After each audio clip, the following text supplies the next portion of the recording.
If your toddler has recently been diagnosed with level 2 or level 3 autism and you're waiting for their services and therapies to start, you may be feeling overwhelmed, frustrating, and all alone. I'm Stephanie, an early childhood developmental specialist and coach to parents of young children with developmental delays and disorders like autism.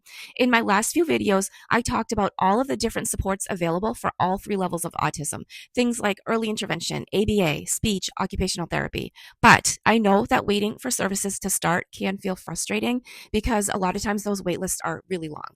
So today I'm going to break down exactly what you can do at home in the meantime to help your toddler with communication, social interaction, and sensory challenges.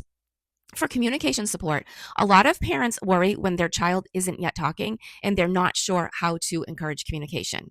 But here's the thing, waiting for words isn't the answer. Instead, focus on alternative ways to help them communicate. This could be through visual supports like picture boards, sign language, or speech generating devices like a tablet with a communication app. Even if your child isn't yet speaking, they can still communicate. The key is finding which method is right for them. The next area that you can help your child with is sensory regulation. If your toddler is having frequent meltdowns, sensory overload could be the culprit. Forcing them to push through overwhelming situations isn't helpful. Instead, try meeting their sensory needs proactively. This might mean using noise-canceling headphones in loud places, offering a weighted vest or blanket. But keep in mind that it does need to be the right weight for their body size. So always ask your pediatrician for weight recommendations when it comes to the blankets or the vest. Or you can even try to create a quiet, calm corner in your home by setting up a cute tent and have their favorite books, a favorite stuffy, and some fidget toys that will help them to emotionally regulate and calm down. Because when their sensory system feels regulated, they'll have an easier time engaging and learning.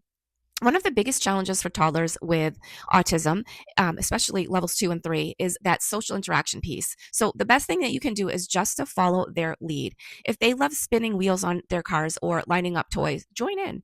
Engaging in their world builds trust. Joint attention is a great way to support that social development. It is so much easier getting joint attention with an autistic toddler when you join in on a preferred activity of theirs, rather than trying to get them to play with a toy that you think that they should be playing with.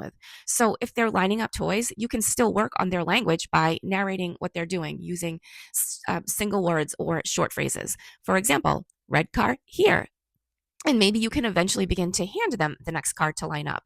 And maybe you can eventually start to put it right up next to your face to encourage that eye contact. And then you can start saying, here you go, each time they take a car. See, you've just established joint attention, and now they're hearing a learned phrase over and over again that they may begin to eventually imitate.